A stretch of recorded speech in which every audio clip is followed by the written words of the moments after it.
Selamat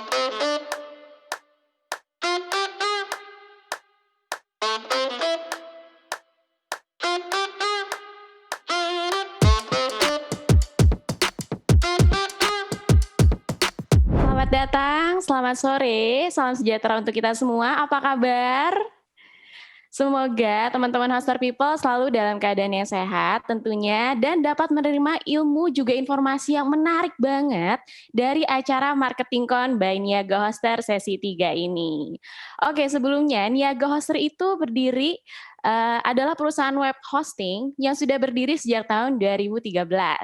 Memiliki misi membangun sukses online dalam branding dan digital marketing tentunya. Itu sebabnya kenapa acara Marketing Con by Niaga Hoster ini bertujuan agar kita bisa semua sukses online dalam membangun bisnis online tentunya. Sebelumnya untuk teman-teman, jangan lupa untuk aktifkan panelis dan attendees-nya ya, agar teman-teman di sini bisa saling berkenalan di chat, dan jangan lupa untuk mencantumkan nama juga domisili. Nanti di sesi akhir akan ada Q&A setelah pemaparan dari narasumber. Oke, sebelumnya perkenalkan dulu saya Astia yang akan membawa acara Marketing Con by Niaga Hoster di sesi 3 ini dari awal hingga akhir.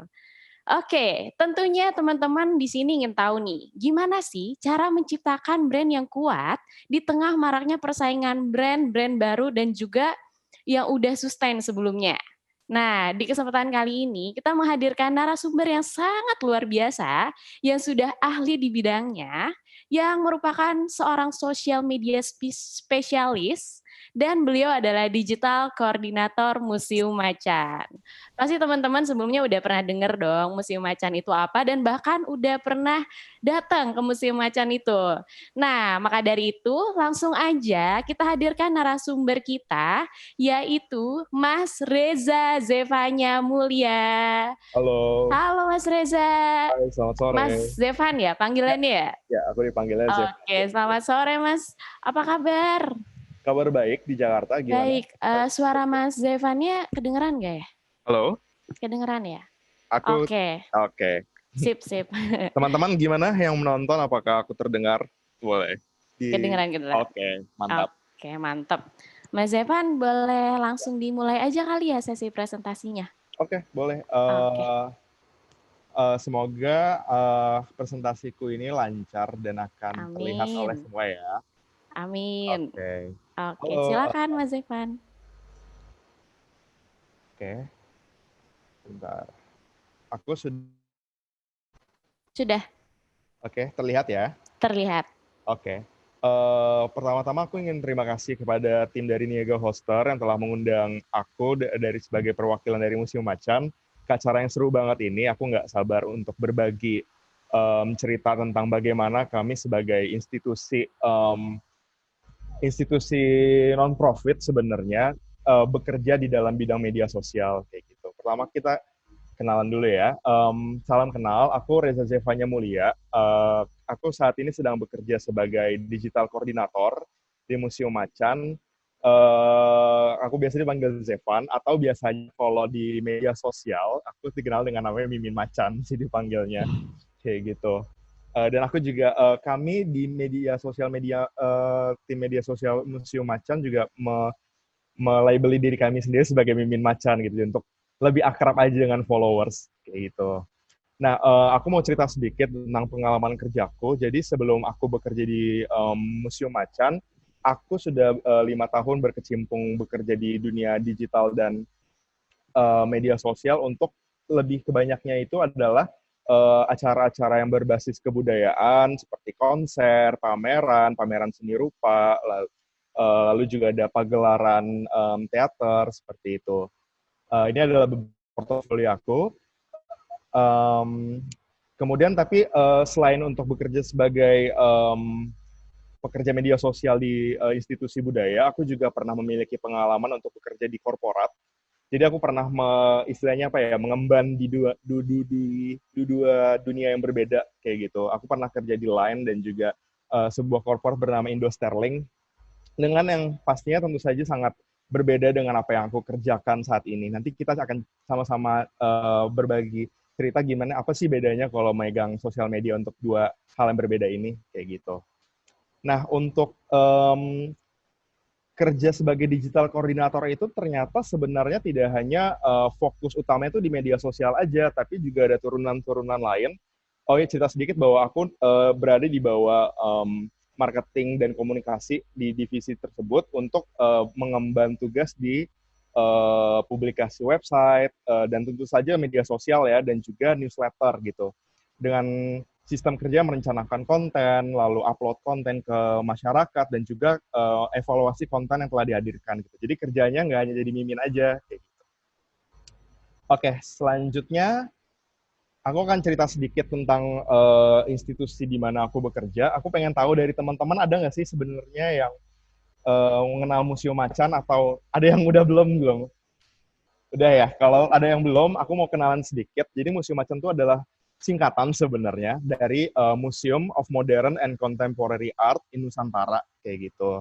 Jadi kami sebenarnya masih muda banget ya, masih 2 tahun jalan ketiga, bulan November nanti akan jalan ketiga tahun.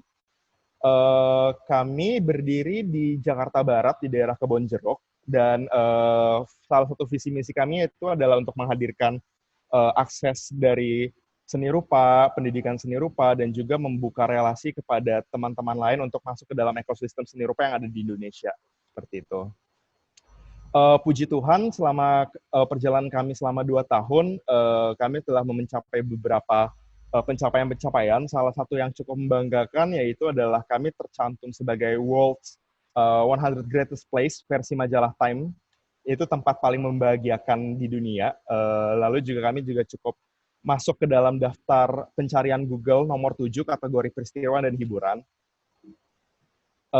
Selanjutnya, selama perjalanan 2 tahun jalan ketiga tahun ini, di aset digital kami sendiri, pelan-pelan juga cukup memiliki aset followers yang cukup interaktif dan engaging ya, atau cukup berpartisipatif.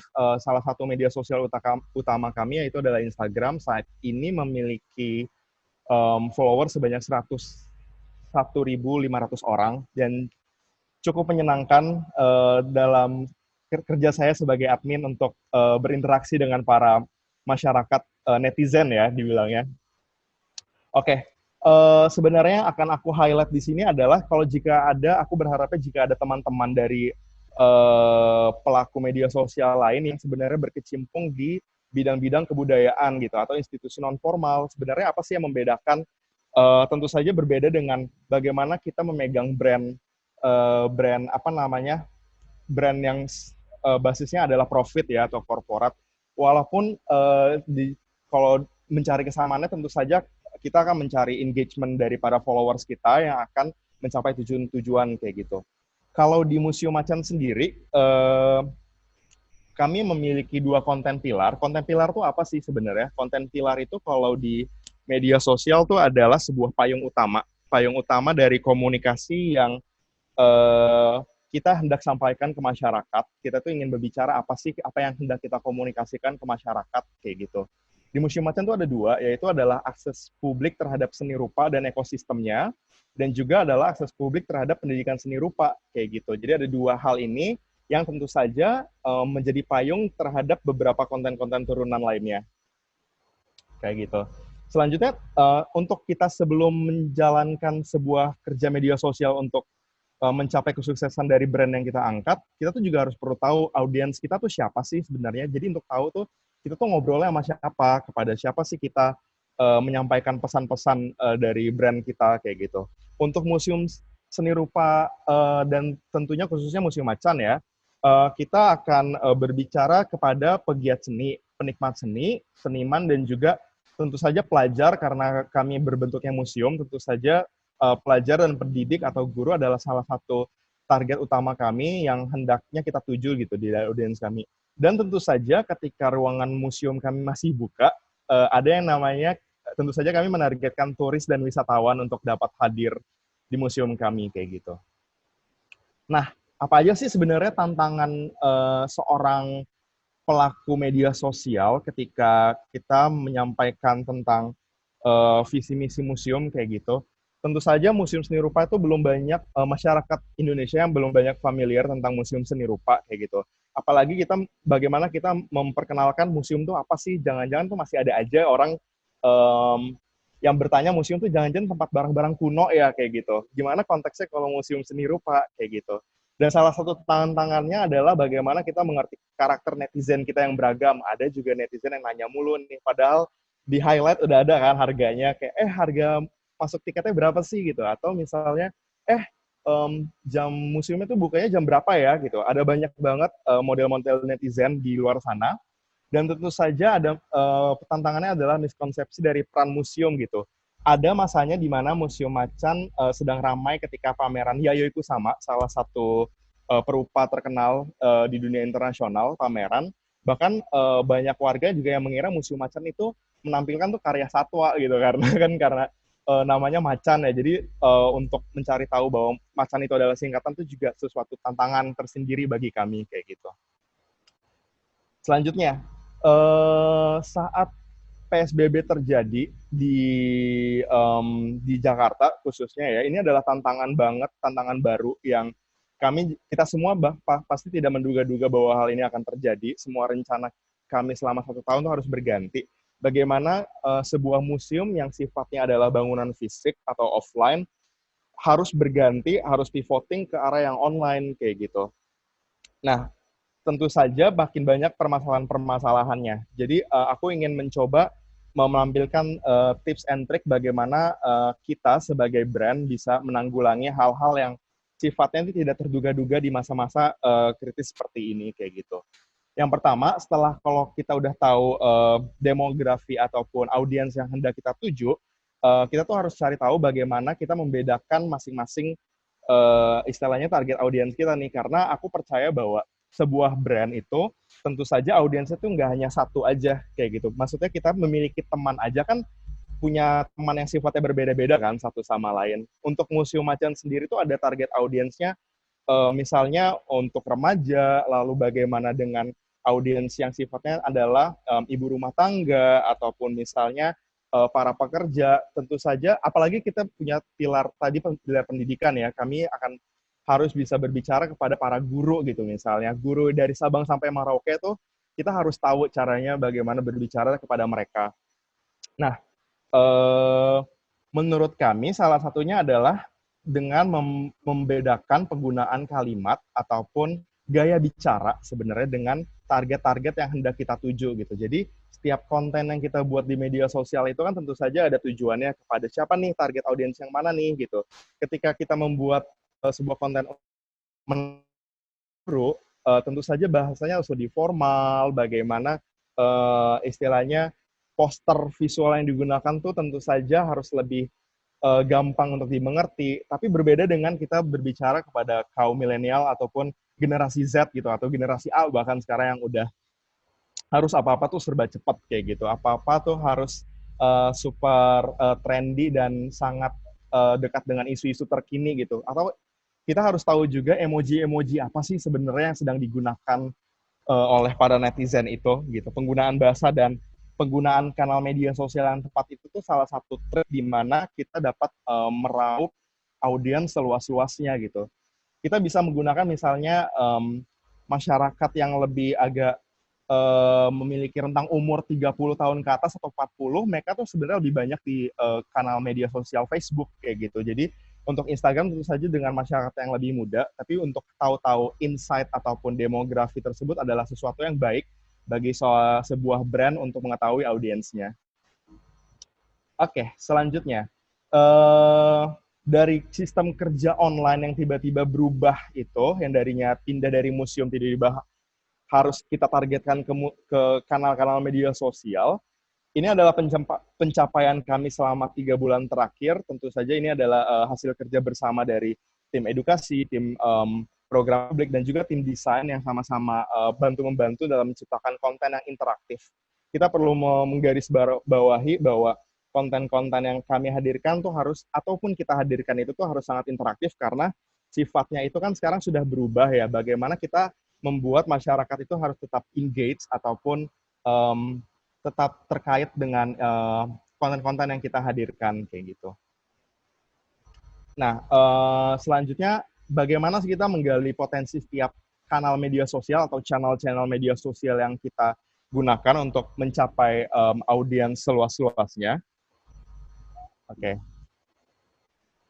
Tentu saja ini kita sudah tahu, aku nggak perlu jelasin lagi segala macam sosial media yang ada di luar sana, tapi yang perlu aku garis bawahi adalah kita sebagai brand tidak perlu memiliki semua atau tidak perlu ada di semua channel media sosial yang kita punya. Itu adalah satu strategi yang mungkin bisa patut dipertimbangkan.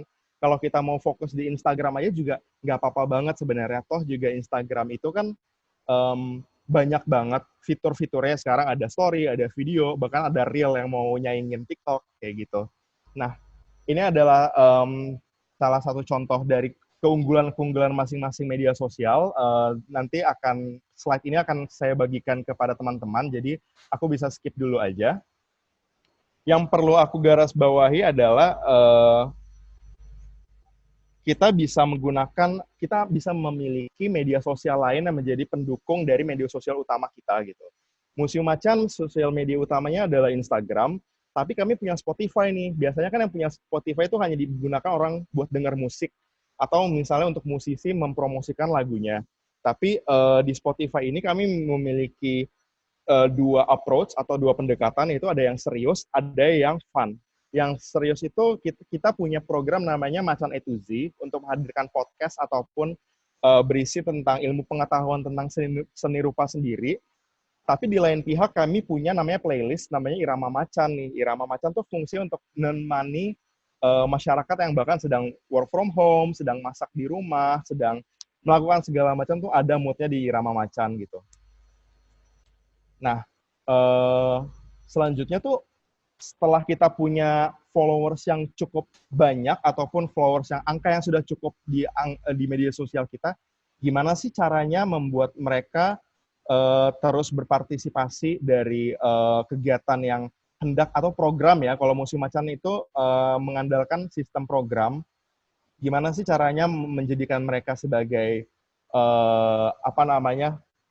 partisipan dari program kita? Ini adalah salah satu, ini secara teori, nanti aku akan jelasin langsung dari caranya aja, tapi ini sebagai gambaran dasarnya, bagaimana kerja untuk mengubah followers menjadi partisipan program itu hadir, yaitu dari media sosial, dari pendekatan pribadi, dan juga akhirnya dari conversion itu sendiri. Untuk di media sosial Macan, pertama, kita bikin namanya campaign nih. Biasanya campaign itu hadirnya tuh dari project-project yang berbeda. Campaign itu biasanya nih, kalau contohnya ada desain art close, lalu juga ada program arisan karya. Kedua program ini sama-sama membutuhkan audiens untuk mengundang mereka menjadi partisipan. Ada yang workshop, ada yang mengundang seniman untuk ikut dalam program arisan karya ini, kayak gitu. Dan salah satu trik yang hadir dari campaign ini adalah kami memecah berbagai konten tersebut menjadi beberapa bagian. Ada yang memang fokusnya tuh di Instagram aja, ada yang di Facebook, ada yang terbagi-bagi menjadi tweet gitu. Jadi aku bisa menyarankan bahwa kalau bisa hindari duplikasi ataupun mengcopy satu komunikasi yang sama ke seluruh media sosial yang kita punya gitu. Jadi kan tadi seperti aku bilang tuh masing-masing media sosial itu kan punya pendekatannya masing-masing gitu. Jadi kalau bisa kita harus tahu nih masyarakat yang ada di Instagram tuh kayak gimana sih maunya, Twitter itu mau kayak gimana sih maunya, kayak gitu. Selanjutnya tuh ada yang namanya pendekatan pribadi gitu. Pendekatan pribadi itu adalah bagaimana, ini adalah gerakan-gerakan bawah tanah nih, kalau tim Macan bilangnya kayak gitu. Jadi gerilya, kita akan nyamperin, kasarnya menyamperin orang-orang kami percaya cocok dengan target audiens dari acara kami, kayak gitu. Jadi untuk misalnya kami membuka acara desain up close, yaitu adalah acara untuk mengundang para mahasiswa. Tentu saja kami ingin mengundang mahasiswa itu dengan mendekati, kami DM gitu, kami DM para hima ataupun himpunan-himpunan di kampus, himpunan di jurusan, atau komunitas-komunitas yang ada di kampus gitu.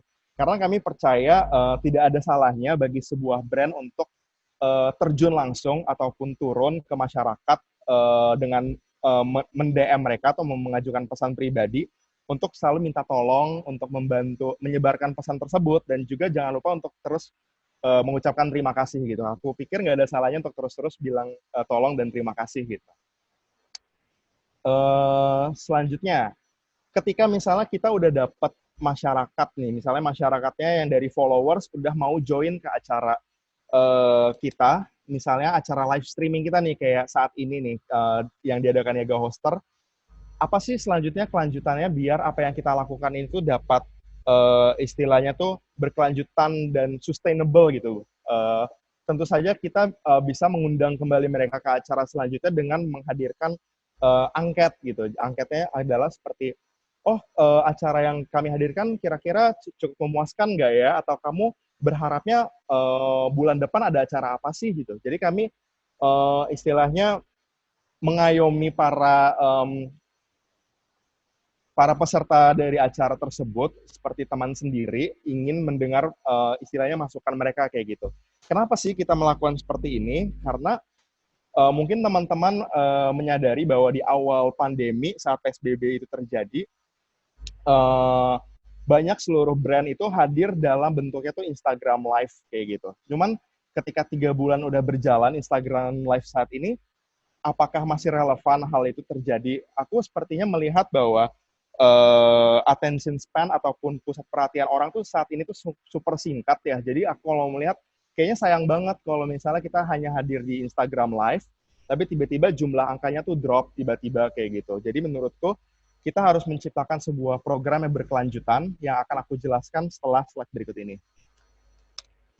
Menciptakan konten media sosial yang menarik dan berkelanjutan. Nah, yang aku tadi cerita nih, nggak ada salahnya bikin Instagram Live, tapi akan lebih menguntungkan kalau bentuk Instagram Live itu tuh tidak hanya selesai dari exposure brand itu aja. Kita bisa aja mendapatkan database gitu, database dari para followers kita. Atau kita bisa aja menghadirkan konten-konten baru dari situ. Jadi nggak hanya hadir di Instagram Live yang udah selesai 1 jam, lalu hadir di IGTV yang kita bahkan nggak tahu akan ditonton lagi apa enggak, kayak gitu. Nah, contohnya adalah apa yang telah dilakukan Museum Macan. Kami menghadirkan open call ataupun program dari Arisan Karya. Panggilan terbuka tentu saja adalah satu konten tersendiri.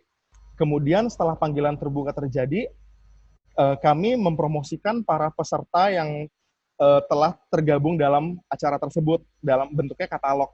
Katalog ini hadirnya tidak di media sosial tapi di website. Nah itu tadi setelah kita post di Instagram, kita mengajak orang-orang untuk mampir ke website kita. Itu adalah satu nilai tersendiri gara-gara kita kan bisa juga menghadirkan konten-konten lain ada di website kita gitu. Sampai akhirnya kami menghadirkan sesi live Instagram yang tentu saja tidak melupakan dari sesi live itu tersendiri. Selanjutnya dari sesi tersebut, ternyata si seniman yang tergabung ataupun menjadi menjadi peserta dari acara kami itu mau menyumbangkan istilahnya karya beliau atau tips and trick karya untuk para keluarga yang ada di rumah. Itu kan akhirnya menjadi konten baru lagi tuh. Konten baru yang bisa diikuti oleh keluarga, bisa di-print bahkan. Nah, contohnya itu seperti yang ada di tengah ini, kita melihat konten siap cetak yang tersedia di website, itu adalah turunan lagi dari konten yang sudah pertama kali kita hadirkan. Nah, puji Tuhan ternyata ada followers yang menyambut niat baik kami dengan merespon konten yang telah kita sebarkan kayak gitu. Jangan lupa itu kita perlu apresiasi sebagai follower setia kita, bagaimana mereka dapat dengan baik hati itu menyebarkan kembali dan akhirnya kita bisa menjadikan konten lagi. Nah, dari yang kita lihat dari proyek awal tadi itu, yang seperti aku bilang tadi, konten kita tuh nggak hanya selesai dari aktivasi online streaming aja, tapi akhirnya menjadi turunan-turunan lain yang akhirnya memperkaya sistem konten kita dan akhirnya memperkuat kehadiran kita di dunia maya ini atau di dunia media sosial ini, dan orang-orang kan semakin melihat, oh ternyata brand ini ataupun institusi ini tuh cukup eksis ya, karena konten yang dibuat tuh nggak hanya satu aja, tapi berbagai macam, dan hadirnya tuh sebenarnya masih satu tema kan, kayak gitu. Nah, bisa juga aku bisa menyarankan konten yang sifatnya itu continuity ataupun berseri. Yang seperti aku bilang tadi, Museum Macan itu kan punya pilar untuk mengabarkan pengetahuan tentang seni rupa. Tapi tantangannya netizen ini tuh attention span-nya tuh nggak lama kayak gitu. Kalau kita kasih video 15 menit, kalau kita lihat di insight-nya tuh kayaknya orang cuma 1 menit udah langsung drop deh, kayaknya langsung close gitu, nggak ngelihat gimana sih caranya bikin konten yang orang-orang tuh tetap bisa lihat kayak gitu. Nah, salah satu triknya adalah kami menciptakan konten namanya Macan 1 Menit. Jadi kami mengundang para pegawai Museum Macan untuk menceritakan karya-karya favorit mereka cuma 1 menit. Jadi mereka bisa menjelaskan istilahnya karya-karya siapa sih yang mereka suka, dan mereka menjelaskan itu hadir dari siapa, judul karyanya apa, dan itu tuh istilahnya hadirnya secara reguler gitu. Jadi kami mencoba membuat bagaimana followers itu tuh terus menanti-nanti proses dari atau kehadiran konten ini. Kita bisa aja membuat rutin seminggu sekali gitu. Kalau misalnya terlalu cepat karena prosesnya cukup memakan waktu, mungkin aja bisa 2 minggu sekali ataupun 3 minggu sekali. Tapi kita harus tetap menghadirkannya rutin, dan tentu saja dengan mengingat bahwa konten ini harus super ringkas ya, harus super cepat kayak gitu. Ini bisa dicek di Instagramnya Museum Macan, salah satu konten yang cukup menjadi konten jagoan di kanal media sosial kami. Nah, dalam berbicara tren sosial media itu kan cepat banget ya hadirnya gitu. Dalam hitungan jam aja tuh bisa berganti topik yang hadir. Gimana sih kita bisa beradaptasi dengan tren media sosial yang terus dan berkembang, apalagi untuk institusi kayak Museum Macan kayak gitu ya, non-profit, memang yang dibutuhkan adalah audiens atau partisipasi masyarakat. Ini adalah contoh konten media sosial yang pernah hadir di Museum Macan pada periode dari 2017 hingga akhir 2019. Kalau boleh jujur, aku tuh sebenarnya baru mau 1 tahun di Museum Macan. Aku baru bergabung Desember 2019. Dan tadinya tuh pendekatan Museum Macan tuh, kalau misalnya ada teman-teman yang ada follow akun-akun media sosial seni rupa yang lain tuh, sebenarnya sangat seni yang clean room, putih, bersih, menampilkan karya, kayak gitu. Cuman ketika akhirnya Museum Macan harus tutup, kira-kira masih relevan nggak ya konten-konten kayak gini? Nah, sekarang kita lihat ya perubahannya. Kita tuh perlu melihat bahwa kita sebagai institusi ataupun sebagai brand harus terus mengikuti tren yang ada gitu kan. Jadi kita harus tetap awas ataupun istilahnya tetap terjun ke apa yang sebenarnya sedang terjadi di masyarakat, namun dengan tidak melupakan pilar-pilar yang menjadi landasan dari brand kita ataupun museum ataupun institusi yang kita jalankan kayak gitu. Ini adalah beberapa contoh konten yang pernah kami ulik gitu. Jadi ini sebagai langsung contohnya. Nah, ini yang bisa aku sampaikan. Yuk kita beradaptasi dari fitur baru hingga isu terkini nih. Karena media sosial itu sendiri kan fiturnya makin lama juga makin berkembang ya. Nah, ini adalah salah satu proses kreatif dari media sosial. Jadi sebagai admin sendiri, nggak hanya kerjanya tuh hanya posting aja nih. Kalau ada teman-teman yang istilahnya mau mendalami kerja media sosial, jadi ada yang namanya kolaborasi dengan internal, yaitu dengan tim yang ada di kantor kita ataupun di brand kita seperti desainer, ahli komunikasi, ataupun program publik, tapi juga ada juga pihak-pihak kolaborator, misalnya sponsor ataupun rekanan-rekanan media kayak gitu. Ini adalah salah satu contoh yang cukup menggembirakan saat dikerjakan. Ada yang tahu nggak BTS? Ada yang mendengar BTS nggak di sini? Aku pengen tahu. Kalau ada, coba chat di bawah. Jadi salah satu kuncian bagaimana kita tetap bisa eksis di tengah istilahnya apa ya, derasnya perbincangan media sosial yang begitu cepat, yaitu adalah kita bisa terjun langsung dengan apa yang sedang dibahas di sana gitu. Kita harus mempelajari tingkah laku dari pengguna media sosial itu tuh kayak gimana, mulai dari gambar-gambar yang mereka gunakan ataupun gaya bahasanya kayak gitu. Ini namanya adalah referensi praktik. Jadi sebagai museum yang aku jalanin, Museum Macan, aku tidak ingin membatasi diri bahwa referensi aku ataupun istilahnya tren yang aku coba lihat itu nggak hanya dari dunia seni rupa aja, tapi aku bahkan ngelihat brand-brand otomotif gitu, atau bisa brand fashion, ataupun brand-brand lain dari brand makanan gitu. Bagaimana sih gaya bicara mereka kayak gitu. Di atas adalah kebetulan aku sendiri juga mendengar BTS.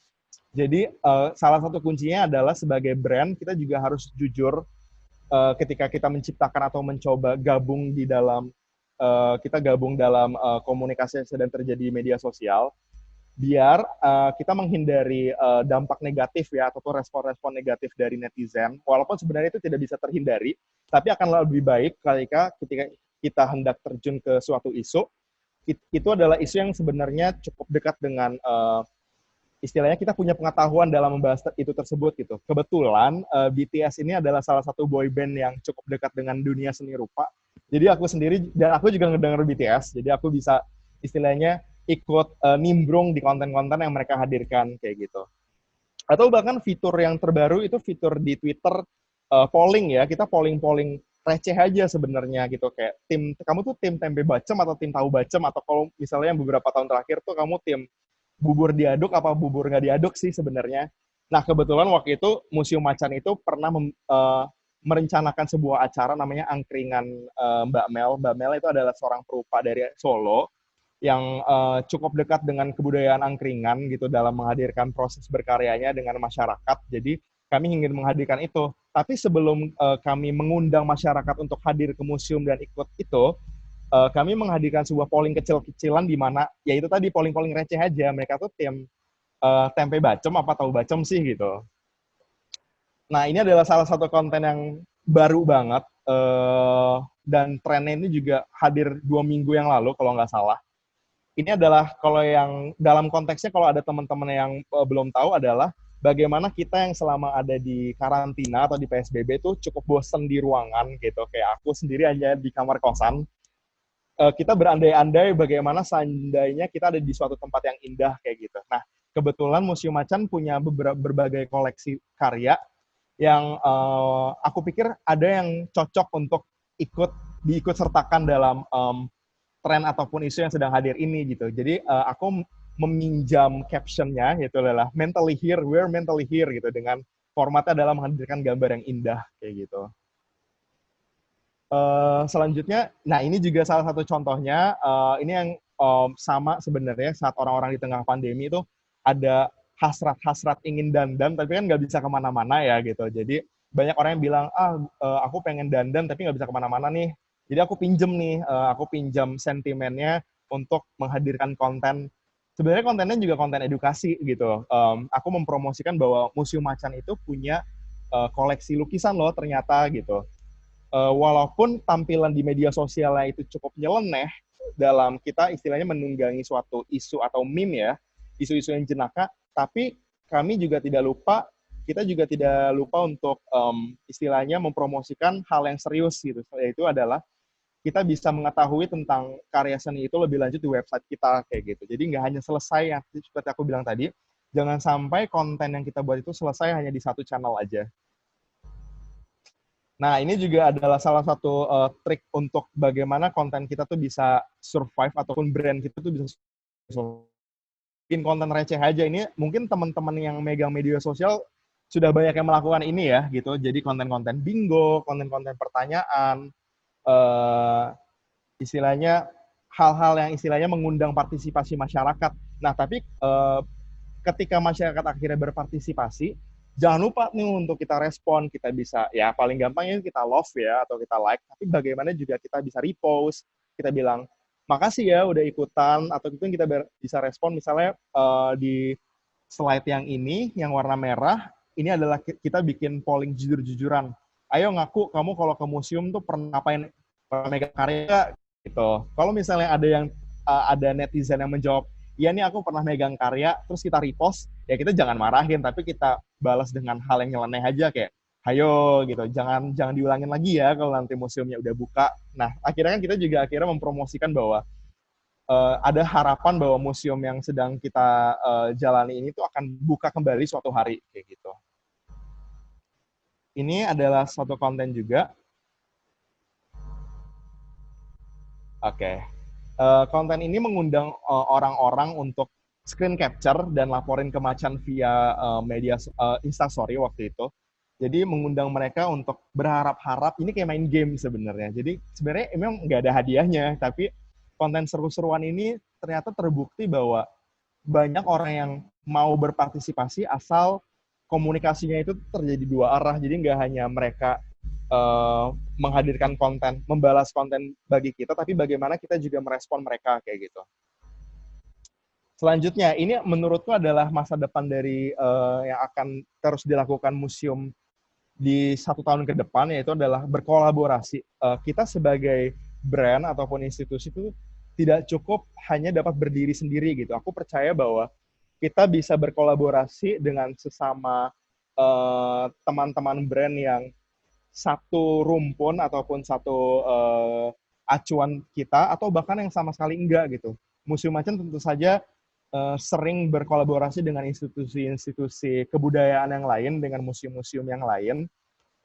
Tapi kami berusaha bagaimana kami juga kolaborasi dengan brand ataupun dengan istilahnya akun-akun lain yang sebenarnya tidak berhubungan, atau bahkan komunitas kayak gitu. Dan kolaborasi ini tuh nggak hanya istilahnya bisa hadir dari misalnya pertukaran impresi atau pertukaran.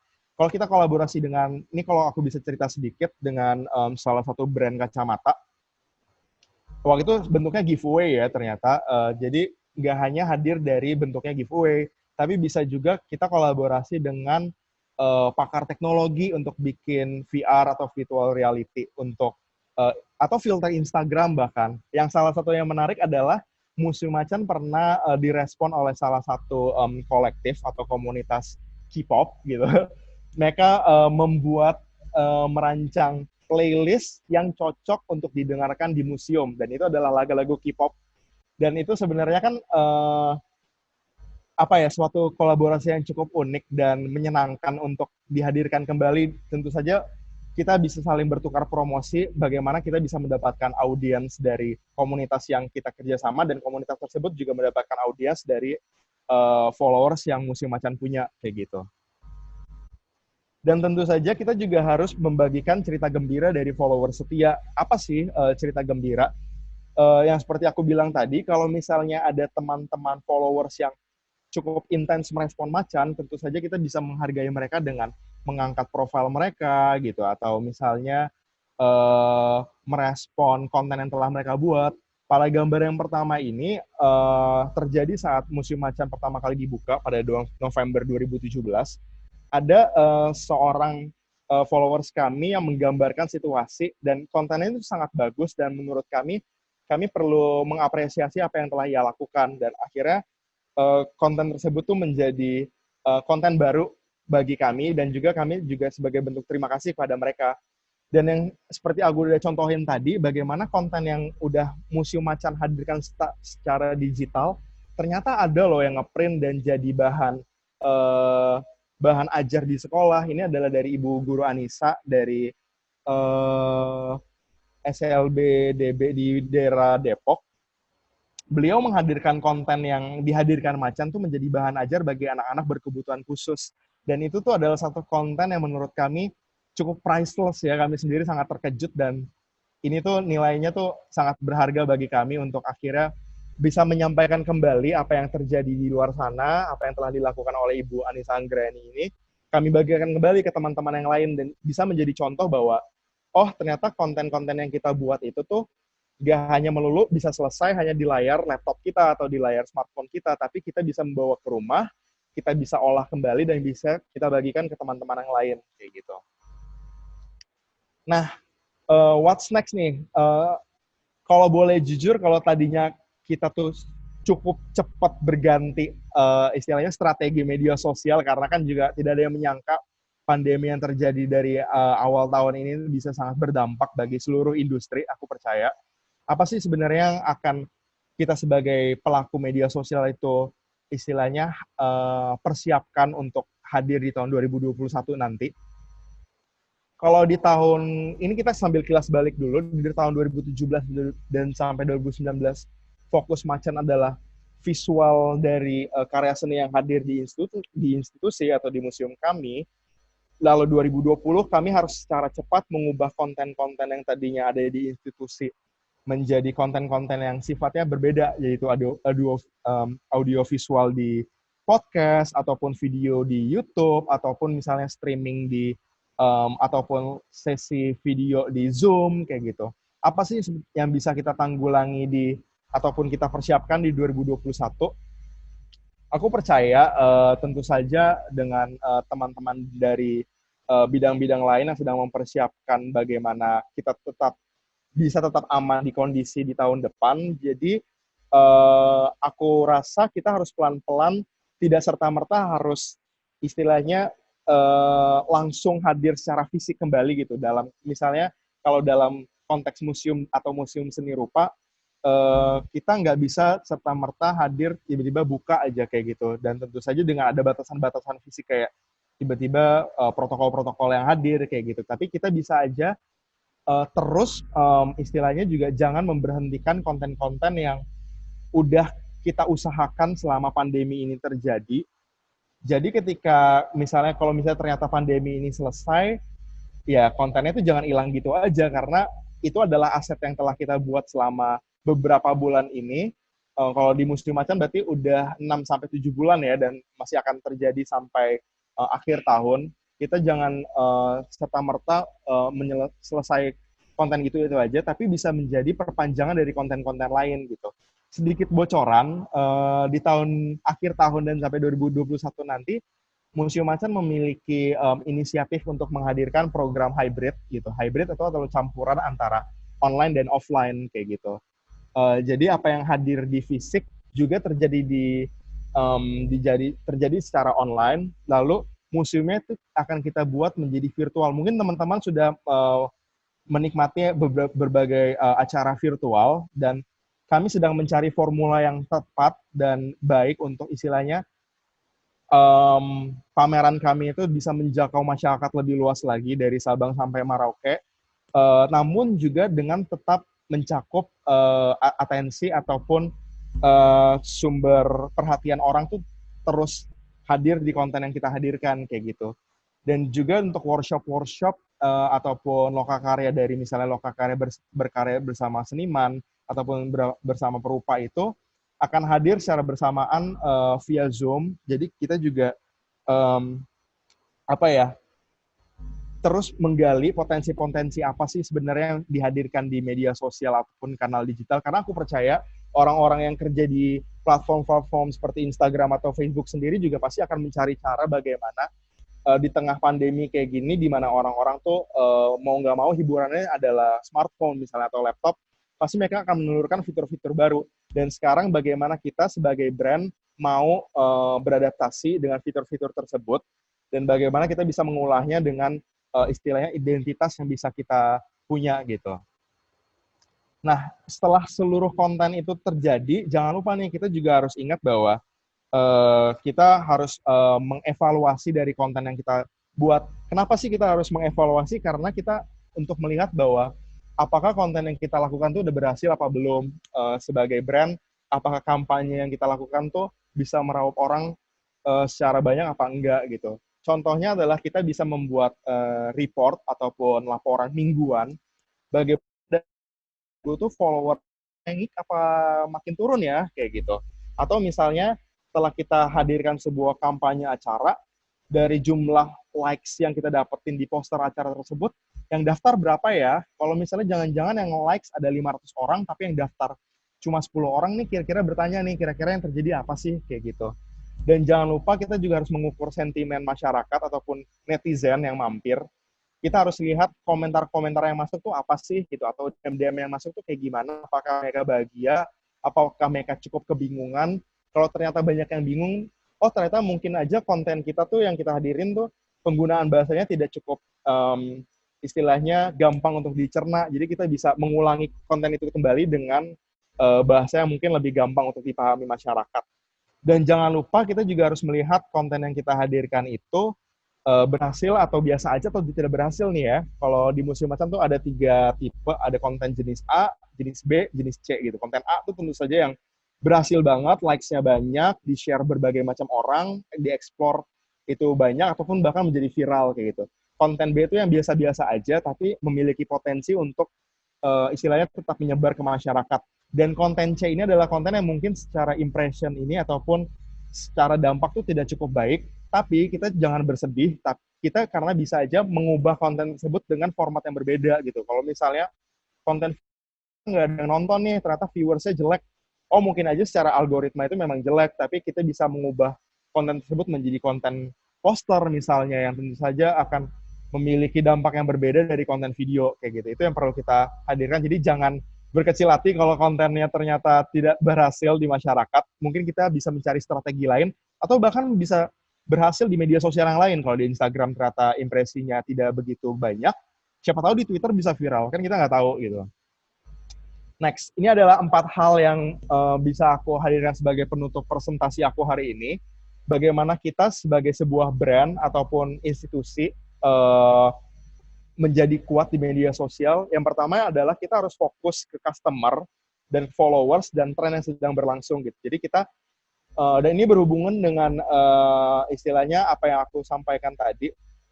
Kita harus menjaga mereka tuh sebagai aset kita, tapi juga jangan mengobjektifikasi mereka sebagai oh hanya aset semata, tapi juga bagaimana mereka tuh adalah teman yang harus kita rangkul, kita dengarkan maunya apa, respon mereka tuh apa sih sebenarnya. Dan tapi juga kita harus tetap berpegang nih pada pilar perusahaan atau brand. Kita tetap berpegang, tapi kita bisa fleksibel nih. Walaupun payungnya satu, tapi gaya-gaya bicaranya tuh berbeda-beda nih. Kalau misalnya payungnya ini satu, tapi kan payungnya itu bisa dipinjem-pinjemin nih ke guru, bisa pinjemin ke anak-anak remaja yang baru lulus SMA misalnya kayak gitu. Jadi gaya-gayanya itu bisa berbeda. Lalu jangan lupa di tengah pandemi kayak gini sangat apa ya, menguntungkan untuk kita bisa berkolaborasi dengan rekanan dari bidang yang sama atau bahkan yang berbeda. Seperti yang contoh aku tadi bilang tadi, kalau dalam konteks museum seni rupa, nggak hanya bekerja sama dengan para ahli seni rupa ataupun museum-museum lain, tapi juga kepada misalnya ada brand makanan misalnya, ataupun misalnya kepada dan juga aku bisa garis bawahi tidak hanya kepada influencer ya, karena menurut aku dari followers kita sendiri aja kalau misalnya kontennya baik, kita bisa ajak banget untuk kolaborasi dan itu sangat menguntungkan bagi kita bersama gitu. Lalu sangat menguntungkan bagi sebuah brand untuk menjadi platform yang menyediakan pengetahuan, namun penyebaran pengetahuan itu dapat dikomunikasinya tuh seperti berbicara seperti teman sebaya gitu. Jadi tidak terkesan angkuh, tapi bagaimana sebagai seorang teman itu tuh kita dibutuhkan kayak gitu. Jadi kan masyarakat bisa melihat brand kita tuh sebagai sumber ilmu gitu. Oh, aku pengen kalau di konteks museum seni rupa ya, aku kalau pengen tahu ilmu tentang seni rupa, karya-karya terbaru, ya udah aku dengerin Museum Macan aja deh. Hal-hal gitu itu akhirnya menjadi sebuah apa ya, tujuan dari museum yang kami hadirkan di sini kayak gitu di dalam kanal media sosialnya kayak gitu. Demikian presentasi yang aku hadirkan. Selanjutnya kita akan sesi ngobrol dan aku serahkan kembali kepada Mbak Astia. Terima kasih Mbak Astia. Halo Mas Zevan, luar biasa sekali atas pemaparannya. Keren banget, informatif banget, menarik banget ilmunya. Gak kerasa juga udah hampir 1 jam berlalu ya Mas Zevan. Seru banget. Sebelumnya nih Mas Zevan, atas semua topik yang udah dibahas tentang how to build strong brand ini, kasih pemaparan dong 1-2 kata mengenai closing statement presentasi dari Mas Zevan. Oke, closing statement yang bisa aku hadirkan adalah kita sebagai brand, bagaimana kita kuat tentu saja tidak hadir dari usaha dari perusahaan kita sendiri ataupun institusi, tapi kita juga harus mengandalkan, kita harus membuka mata telinga kita terhadap followers kita gitu. Jadi kita harus mengetahui sebenarnya yang dibutuhkan mereka tuh apa, dan untuk terus juga tetap istilahnya tetap memiliki atau terus berpegang ke pilar institusi kita, tapi itu tadi bukalah potensi-potensi untuk berkolaborasi kepada semua orang gitu, nggak hanya brand tapi bahkan individual yang mereka tuh hanya followers kita, tapi kenapa enggak gitu, why not gitu. It's time to collaborate sih. Oke Mas Zevan, terima kasih. Jadi untuk teman-teman di sini, waktunya sekarang ini adalah bukan kompetisi, tapi kolaborasi. Seperti itu ya? Setuju. Oke, kalau begitu terima kasih banyak Mas Zevan atas waktunya, ilmunya, dan share-nya untuk teman-teman semua ini. Selamat sore.